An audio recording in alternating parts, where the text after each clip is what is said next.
നമസ്കാരം. മലയാളി വാർത്ത ഇൻസൈഡിലേക്ക് സ്വാഗതം. ഒരു കാലത്ത് മദിരാശി കോടമ്പാക്കം കഥകൾ മലയാളികളുടെ ഉറക്കം കെടുത്തിയിരുന്നെങ്കിൽ ഇന്ന് കൊച്ചി പഴയ കൊച്ചിയല്ല. ഒരു തലമുറയുടെ സിനിമാ സ്വപ്നങ്ങൾ ഏറ്റുവാങ്ങിയ കൊച്ചിയിൽ താരരാജാക്കന്മാർക്കെല്ലാം വീടുകളുണ്ട്. മലയാള സിനിമ കൊച്ചിയിലേക്ക് കുടിയേറിയപ്പോൾ കുടിപ്പകയും ഗുണ്ടാവിളയാട്ടവും മയക്കുമരുന്ന് കച്ചവടവുമൊക്കെ പുതുസിനിമയുടെ ഭാഗമായി. സിനിമയുടെ വാണിജ്യ വിജയം മുൻപ് നിർമ്മാതാക്കൾക്ക് അവകാശപ്പെട്ടതായിരുന്നു. എന്നാൽ കാലക്രമേണ പ്രമുഖ നടന്മാർ നിർമ്മാണത്തിലേക്ക് കടന്നു. മലയാളത്തിൻ്റെ മെഗാസ്റ്റാറുകൾ സിനിമയിൽ അഭിനയിക്കണമെങ്കിൽ പുതിയ നിബന്ധനകൾ മുന്നോട്ട് വെച്ചു. തുടക്കം വിദേശ റൈറ്റുകളായിരുന്നു. പിന്നീട് സിനിമയിൽ ഷെയറായി. വിദേശ വിതരണ അവകാശമുൾപ്പെടെ ലാഭത്തിൻ്റെ വലിയൊരു പങ്ക് പല പ്രമുഖ നടന്മാരും അടിച്ചുമാറ്റി തുടങ്ങി. മെഗാസ്റ്റാറുകൾ കൊഴുത്തു വളർന്നതോടെ പുതുമുഖ നടന്മാർക്കും ആ പൂതി കയറി. അങ്ങനെ അവരും സിനിമാ നിർമ്മാണം എന്നത് തങ്ങളുടെ മേഖലയാക്കി മാറ്റി. നേരിട്ട് നിർമ്മാണത്തിലേക്ക് കടക്കാത്ത നടന്മാർ ബിനാമികളെ വെച്ച് കൊഴുത്തു. ഒരു കാലത്ത് വേറിട്ട അഭിനയ ശൈലിയുമായി നിറഞ്ഞു നിന്നിരുന്നു സിനിമാ ലോകത്ത് ദിലീപ് എന്ന നടൻ. തൻ്റെ ഉള്ളക്കൈയിലേക്ക് കൊച്ചിയെ ആദ്യമെടുക്കുന്നത് ദിലീപ് എന്ന നടൻ തന്നെയാണ്. അതിനുശേഷമാണ് മോഹൻലാലും മമ്മൂട്ടിയുമൊക്കെ കൊച്ചിയിലേക്ക് രാപ്പാർക്കുന്നത്. മോഹൻലാലിന് സുഹൃത്തുക്കളധികവും തിരുവനന്തപുരത്ത്. വൈക്കത്തെ ചെമ്പ് സ്വദേശിയായ മമ്മൂട്ടിക്ക് സുഹൃത്തുക്കൾ നന്നേ കുറവ്. സുരേഷ് ഗോപിയും തിരുവനന്തപുരം ബന്ധങ്ങളിൽ ജീവിക്കുന്നയാൾ. അതുകൊണ്ട് തന്നെ തുടക്കത്തിൽ ഒരു സാമ്രാജ്യമുണ്ടാക്കിയെടുക്കാൻ ദിലീപിന് കഴിഞ്ഞു, അതും കൊച്ചി കേന്ദ്രീകരിച്ച്. ദിലീപിൻ്റെ വളർച്ചയും കൊച്ചിയിലെ സിനിമാ ലോകത്തിൻ്റെ വളർച്ചയും സമാന്തരമായിരുന്നു. കൊച്ചിയുടെ സിനിമാ കമ്പോളം അധോലോകം പിടിമുറുക്കിയത് നൊടിയിടയ്ക്കുള്ളിൽ. ഷൂട്ടിംഗ് ലൊക്കേഷനുകളിലെ സുരക്ഷ മുതൽ നിർമ്മാതാവിനെ വിരട്ടി പണം പിടുങ്ങുന്നതുവരെ താരങ്ങളിൽ ചിലരെങ്കിലും സൂത്രധാരരായി നിന്നു. മലയാളത്തിൻ്റെ പ്രമുഖ നടന്മാർ ഈ ഗുണ്ടാ സംഘങ്ങളെ തങ്ങളുടെ ചങ്ങാത്തത്തിലാക്കി. നിർമ്മാതാക്കളെ വിരട്ടി പ്രതിഫലത്തിലെ ബാക്കി തുക അവരങ്ങനെ മേടിച്ചെടുത്തു. പ്രശസ്തി കൊതിക്കുന്ന സമ്പന്നർ പലപ്പോഴും താരങ്ങളുടെ കെണിയിൽപ്പെട്ടു. പുതിയ നിർമ്മാതാക്കളും നടന്മാരും അടങ്ങിയ നെക്സസ് സിനിമാ നിർമ്മാണം മാത്രമല്ല, റിയൽ എസ്റ്റേറ്റിലും തങ്ങളുടെ ഭാഗ്യപരീക്ഷണത്തിനൊരുങ്ങി. വിദേശ ഷോകളിൽ പരിചയപ്പെടുന്ന പ്രാഞ്ചിയേട്ടന്മാരെ അവർ വലയിൽ വീഴിച്ചു. അവരിൽ നിന്ന് പണം പിടുങ്ങി റിയൽ എസ്റ്റേറ്റ് മേഖലകളിലേക്കും ഈ നടന്മാർ തിരിഞ്ഞു. ഇത്തരം ആളുകളുടെ കെണിയിൽ കുടുങ്ങിയ നടൻ വിജയകുമാർ ഒരിക്കൽ കണ്ണീരോടെ തനിക്ക് സംഭവിച്ച ദുരവസ്ഥ കേരളത്തോട് വിളിച്ചു പറഞ്ഞിരുന്നു. റിയൽ എസ്റ്റേറ്റ് മേഖലയിലടക്കം അവർ നിക്ഷേപങ്ങൾ ഇറക്കി. ലഹരി മരുന്ന് കടത്തും മയക്കുമരുന്ന് കടത്തിൻ്റെയും ഭാഗമായി. ഒടുവിൽ സിനിമയെ വിലക്കെടുക്കാനുള്ള കരുത്ത് അവർ സ്വയം നേടി. എതിർത്തവരെ ഭയപ്പെടുത്തി നിശബ്ദരാക്കി. ഗോവയിലും ബംഗളൂരുവിലുമൊക്കെ DJ പാർട്ടികൾ വരെ അവർ സംഘടിപ്പിച്ചു. പല പ്രമാണിമാരെയും അവർ പാട്ടിലാക്കി. കേരളത്തിലെ രാഷ്ട്രീയ നേതാക്കളെ തങ്ങളുടെ പോക്കറ്റിലാക്കി. വലിയ നടന്മാരും നിർമ്മാതാക്കളും സംവിധായകരും ഉൾപ്പെടുന്ന ഒരു കോക്കസ് കൊച്ചി കേന്ദ്രീകരിച്ച് വളർന്നത് അങ്ങനെ. സിനിമയോടടുത്തു നിൽക്കുന്ന നടികൾക്ക് മാത്രമല്ല, എക്സ്ട്രാ നടികൾക്കും ജൂനിയർ ആർട്ടിസ്റ്റുകൾക്കുമൊക്കെ എക്സ്ട്രാ വരുമാനത്തിനുള്ള ഒരുപാട് സംവിധാനങ്ങൾ അവരൊരുക്കി. വ്യക്തിത്വമുള്ള സംവിധായകരും നിർമ്മാതാക്കളുമൊക്കെ ഈ അധോലോക ശൈലിയിൽ മനംനൊന്ത് സിനിമ പോലും വേണ്ടെന്ന് വെച്ച നിരവധി സംഭവങ്ങളുണ്ട്. നിർമ്മാതാക്കൾ കഴിഞ്ഞാൽ സിനിമയെ നിയന്ത്രിച്ചിരുന്ന ഡിസ്ട്രിബ്യൂഷൻ ലോബികളെ ഈ പുതുമുഖ നടന്മാർ തങ്ങളുടെ വരുതിയിലാക്കി. പടം എന്തുമാകട്ടെ, കൊച്ചിയിലെ സിനിമാ ലോകം നിയന്ത്രിക്കുന്നവർ നിർദ്ദേശിക്കുന്നതനുസരിച്ചാവും പിന്നീടുള്ള നീക്കങ്ങൾ. സിനിമയിൽ ആരഭിനയിക്കണം, ആര് സംവിധാനം ചെയ്യണം, ടെക്നിക്കൽ മേഖലയിൽ പ്രവർത്തിക്കുന്നവർ ആരൊക്കെ എന്നിവർ തിട്ടൂരമിറക്കി. അവർക്ക് ചുറ്റും ഉന്നത രാഷ്ട്രീയ നേതാക്കളും പോലീസ് ഉദ്യോഗസ്ഥരുമൊക്കെ സംരക്ഷണ കവചം തീർത്തു. സിനിമയുടെ ഗ്ലാമറും എക്സ്ട്രാ നടികളുടെ സുഖസൗകര്യങ്ങളുമൊക്കെ ഇക്കൂട്ടർ ആവോളം ആസ്വദിച്ചു. സിനിമയുടെ ഉപ്പ് നോക്കാൻ എത്തുന്നവരെ പോക്കറ്റിലാക്കുന്ന തന്ത്രങ്ങൾ ഇക്കൂട്ടർക്ക് നന്നായി വശമുണ്ട്. പ്രൊഡക്ഷൻ എക്സിക്യൂട്ടീവുമാരുടെ വേഷമണിഞ്ഞ ചിലർ പക്ക കൂട്ടിക്കൊടുപ്പുകാരായി ഈ മാഫിയ നെക്സസിൽ നിലകൊണ്ടു. സിനിമാ ലോകത്തെത്തുന്ന പെൺകുട്ടികളെ നായകനും സംവിധായകർക്കും നിർമ്മാതാക്കൾക്കുമൊക്കെ കിടക്ക പങ്കിടാൻ വരെ അവർ നിർബന്ധിതരാക്കി. അവിടെ പൾസർ സുനിമാരെ പോലെയുള്ള ഗുണ്ടാ സംഘങ്ങൾ വളർന്നു. സിനിമയിലെത്തുന്ന പുതുമുഖ നടികളെ പരുവപ്പെടുത്തൽ സിനിമാക്കാരുടെ പ്രയോഗമാണ്. സെറ്റിൽ നായകനും സംവിധായകനും നിർമ്മാതാവും ഈ നടികളുടെ മുന്നിൽ വെച്ച് സെക്സ് സംഭാഷണം നടത്തുന്നതിൽ തുടങ്ങുന്നു ഈ പരുവപ്പെടുത്തൽ. പഴയ എക്സ്ട്രാ താപ്പാനുകളെ ഉപയോഗിച്ച് ഈ പുതുമുഖ നടികളെ പിന്നീട് ട്രെയിൻ ചെയ്യിക്കും. പലവിധ മാർഗങ്ങൾ. ഒടുവിൽ ഇത്തരം പുതുമുഖങ്ങൾ വഴങ്ങിയാൽ സിനിമാ ഡിക്ഷണറിയിൽ പുതിയൊരു പ്രയോഗം ജനിക്കും. നിർമ്മാതാവിൻ്റെ അല്ലെങ്കിൽ നടന്റെ സെലിബ്രേഷനാണ് അന്ന് രാത്രി നടക്കുക. ഈ സെലിബ്രേഷൻ കഴിയുമ്പോൾ ചില തുണ്ടുകൾ കൂടി ആ കോക്കസിൻ്റെ കയ്യിലെത്തും. അവരത് സൂക്ഷിച്ചു വയ്ക്കും. ഭാവിയിലേക്ക് ഈ പുതുമുഖ നടിയെ ഒതുക്കാനുള്ള കരുതൽ. മറുത്തൊരക്ഷരം മിണ്ടിയാൽ സിനിമയിൽ നിന്ന് തന്നെ ഔട്ടാകും. മാനഹാനി ഭയന്ന് അവർ എല്ലാം ഉള്ളിലൊതുക്കും. ആശ്വസിപ്പിക്കാൻ പറയുന്ന ഒരു വാക്കുണ്ട്. മിക്ക സൂപ്പർ നടികളും ഇങ്ങനെയൊക്കെ വളർന്നവരാണ്. പിന്നെ ഈ പുതുമുഖ നടികളുടെ നിയന്ത്രണം അവരറിയാതെ തന്നെ ഗുണ്ടാ സംഘങ്ങൾ ഏറ്റെടുക്കുന്നു. ഈ നടികൾക്ക് ആവശ്യമുള്ള കാര്യങ്ങൾ എത്തിച്ചു കൊടുക്കുന്നതിൽ വിരുതുള്ള ചില പ്രമുഖ നടന്മാരുമുണ്ട്. ചുരുക്കത്തിൽ ആ നടന്മാരുടെ പിടിയാളുകളായി അവർ മാറുന്നു. കൊച്ചിയിലെ സിനിമാ ലോകം അധോലോക ശൈലി ഉൾക്കൊണ്ട കാലഘട്ടത്തിലാണ് അങ്ങനെ ദിലീപ് വളർന്നു വന്നത്. കൊച്ചിയിലെ സിനിമാ ലോകം മാത്രമല്ല, വലിയ സാമ്രാജ്യം തന്നെ ദിലീപ് തൻ്റെ വരുതിയിലാക്കി. കൊച്ചിയിലേക്ക് പുതുതായി ചേക്കേറിയ പൃഥ്വിരാജ് ഉൾപ്പെടെയുള്ള നടന്മാർക്ക് മുന്നിൽ വലിയ താരസിംഹാസനത്തിൽ ചടഞ്ഞിരുന്നു ദിലീപ് എന്ന താരരാജാവ്. മമ്മൂട്ടിക്കും മോഹൻലാലിനുമൊക്കെ ഒരു സിനിമ ലഭിക്കണമെങ്കിൽ ദിലീപിൻ്റെ അനുമതി വേണം എന്ന തലത്തിലെത്തിയ നാളുകൾ.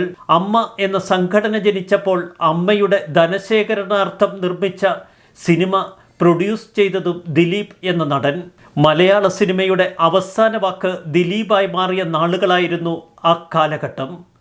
ചുരുക്കത്തിൽ ദിലീപിനെതിരെ പലവിധ കോക്കസുകൾ ഉയർന്നു വന്നുവെങ്കിലും ദിലീപിനെതിരെ ചൂണ്ടുവിരൽ ഉയർത്താൻ ധൈര്യമുള്ള ഒരാൾ പോലും ആ കാലഘട്ടത്തിൽ മലയാള സിനിമയിലില്ല. പൾസർ സുനിമാരെ പോലെ അനേകർ സിനിമാ മേഖല അടക്കി ഭരിച്ചിരുന്ന കാലം. അവർ നടികളെ തങ്ങളുടെ വൈകൃതങ്ങൾക്ക് ഉപയോഗപ്പെടുത്തി. അത്തരം തുണ്ടുകൾ സിനിമാ കഥകൾ പോലെ വ്യാപിച്ചു. ഒടുവിൽ നടി ആക്രമിക്കപ്പെട്ട കേസിൽ PT തോമസ് എന്ന രാഷ്ട്രീയ നേതാവിൻ്റെ ഇടപെടലും ചില പൊട്ടിത്തെറികളും ദിലീപിൻ്റെ പതനത്തിൽ കലാശിച്ചു. അന്ന് ദിലീപിന് നേർക്ക് കൈ ചൂണ്ടിയ പല സദാചാരവാദികളും ഇപ്പോൾ നിശബ്ദരാണ്.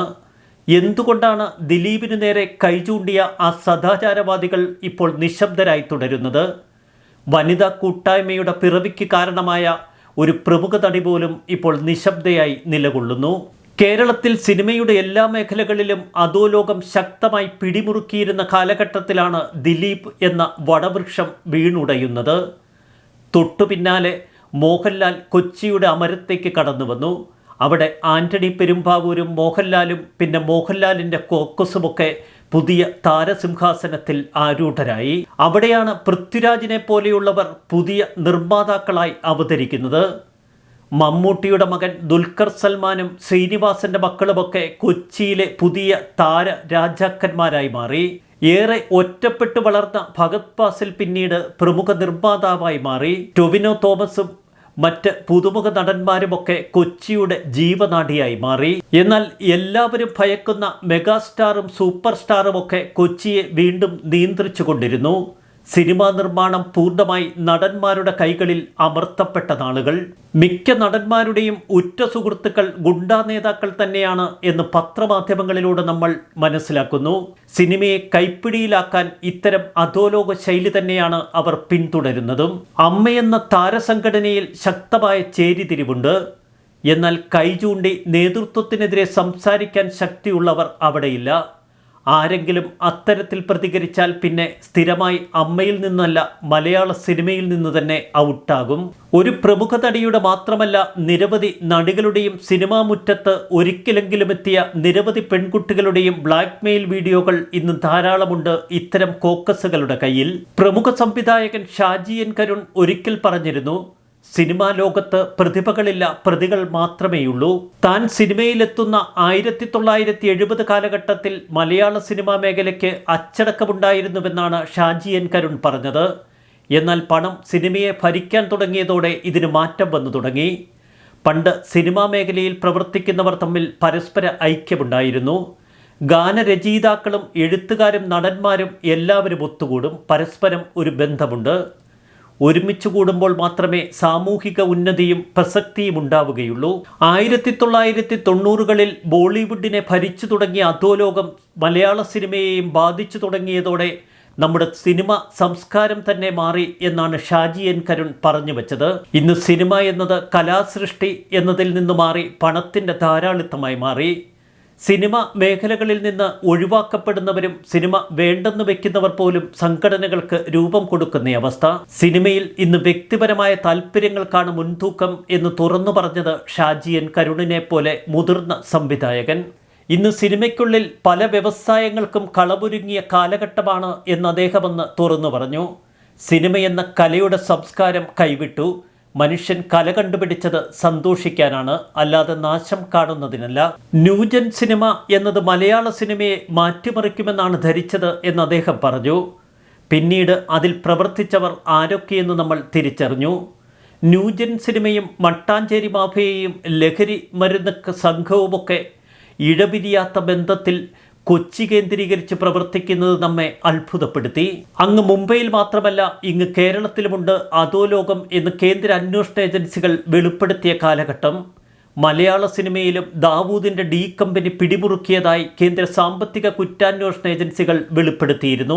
മലയാള സിനിമയുടെ വിദേശത്തെ സാറ്റലൈറ്റ് റൈറ്റിന്റെ മറവിലാണ് ദുബായ് കേന്ദ്രീകൃതമായ ഹവാല ഏജൻസികളുടെ ഇടപെടൽ നടക്കുന്നത് എന്ന് വ്യക്തമായ തെളിവുകളോടെ അന്ന് കേന്ദ്ര ഏജൻസികൾ പറഞ്ഞു.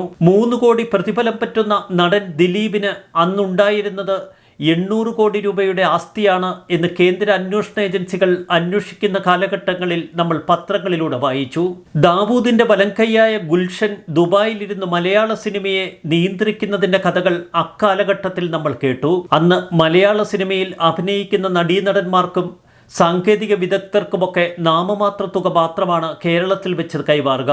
ബാക്കി തുക ഹവാലയായി കേരളത്തിലേക്ക് അയക്കും. ഇതിന് പിന്നിൽ ഗുൽഷനാണ് എന്ന് വെളിപ്പെടുത്തിയത് കേന്ദ്ര അന്വേഷണ ഏജൻസികൾ. മലയാള സിനിമയിലെ പല വമ്പൻ ഇടപാടുകളും പോലീസിന്റെ സംശയനിഴലിൽ ആയ കാലഘട്ടം. തിരുവനന്തപുരത്തെ ഒരു തിയേറ്റർ സമുച്ചയത്തിന്റെ കൈമാറ്റത്തിൽ പോലും വമ്പൻ ഇടപാടുകൾ നടന്നു എന്ന വെളിപ്പെടുത്തലുകൾ പുറത്തു വന്നിരുന്നു. ദിലീപിന്റെ മാത്രമല്ല, പല താരങ്ങളുടെയും സമ്പത്ത് ഏതാനും വർഷങ്ങൾക്കുള്ളിൽ പല മടങ്ങ് വർദ്ധിച്ചതിന് പിന്നിൽ എന്താണ് കാരണമായത് എന്ന് കേന്ദ്ര അന്വേഷണ ഏജൻസികൾ അന്ന് പരിശോധിച്ചു. തുടർന്ന് മലയാള സിനിമയിൽ ഒഴുകിയിരുന്ന കോടിക്കണക്കിന് രൂപയുടെ ഹവാല ഇടപാടുകളുടെ കഥകളാണ് നമ്മൾ തിരിച്ചറിഞ്ഞത്.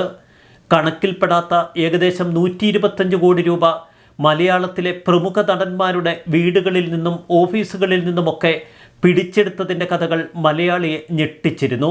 നടിയെ ആക്രമിച്ച കേസിലെ 1-ാം പ്രതി പൾസർ സുനി ഹവാല കാരിയറാണ് എന്ന വിവരം തന്നെ അക്കാലഘട്ടങ്ങളിൽ പുറത്തുവന്നു. മലയാള സിനിമയുടെ അധോലോക ശൈലിയെക്കുറിച്ച് ബൈജു കൊട്ടാരക്കരയെ പോലെയുള്ളവർ അക്കാലഘട്ടത്തിൽ പ്രതികരിച്ചു. ദിലീപ് പല നടീനടന്മാരുടെയും ഫോണുകൾ ഹാക്ക് ചെയ്തിട്ടുണ്ട്. എതിർക്കുന്നവരെ പൂർണ്ണമായി മാറ്റി നിർത്തും. അതിനിരകളാണ് താനും വിനയനുമെന്ന് ബൈജു കൊട്ടാരക്കര ഒരിക്കൽ പറഞ്ഞിരുന്നു. അമ്മയുടെ നേതൃത്വത്തിനെതിരെ ശബ്ദിച്ച തിലകനെ മലയാള സിനിമയിൽ നിന്ന് വിലക്കി നിർത്തി. പിന്നീട് തിലകന്റെ മകൻ ഷമ്മി തിലകനെ. മലയാള സിനിമയിൽ ഒരു അധോലോകം പ്രവർത്തിക്കുന്നുണ്ട്. ഹവാല പണത്തിന്റെ ഇടപാടും കള്ളപ്പണത്തിന്റെ ഇടപാടും എന്ത് വൃത്തികേടും കാണിച്ചു കൂട്ടുന്ന ഒരു വിഭാഗം സിനിമാ മേഖലയിലുണ്ട് എന്ന് ബൈജു കൊട്ടാരക്കരെ പോലെയുള്ളവർ തുറന്നടിച്ചു. അവരുടെ കയ്യിൽ നിന്ന് സിനിമ അങ്ങോട്ടോ ഇങ്ങോട്ടോ പോകാൻ അവർ സമ്മതിക്കില്ല. അവർ തന്നെയാണ് മലയാള സിനിമയെ നിയന്ത്രിക്കുന്നത്. എതിർക്കുന്നവരെ അവർ പൂർണ്ണമായി മാറ്റി നിർത്തും. വേട്ടക്കാരുടെ മുഖം പലപ്പോഴായി കാലഘട്ടങ്ങളിലൂടെ മാറി. എങ്കിലും വേട്ടക്കാർ കൂടുതൽ കരുത്താർജിച്ചു. അവർക്ക് ഗുണ്ടകളുടെ പിന്തുണയും മാഫിയ സംഘങ്ങളുടെ അകമ്പടിയുമുണ്ട്. അതുതന്നെയാണ് ഹേമ കമ്മിറ്റി റിപ്പോർട്ടിലൂടെ നമ്മൾ ഇപ്പോൾ തിരിച്ചറിഞ്ഞതും. നടുക്കുന്ന വിവരങ്ങൾ ഇനിയും പുറത്തു വരാനിരിക്കുന്നു. ന്യൂസ് ഡെസ്ക് മലയാളി വാർത്ത ഇൻസൈറ്റ്.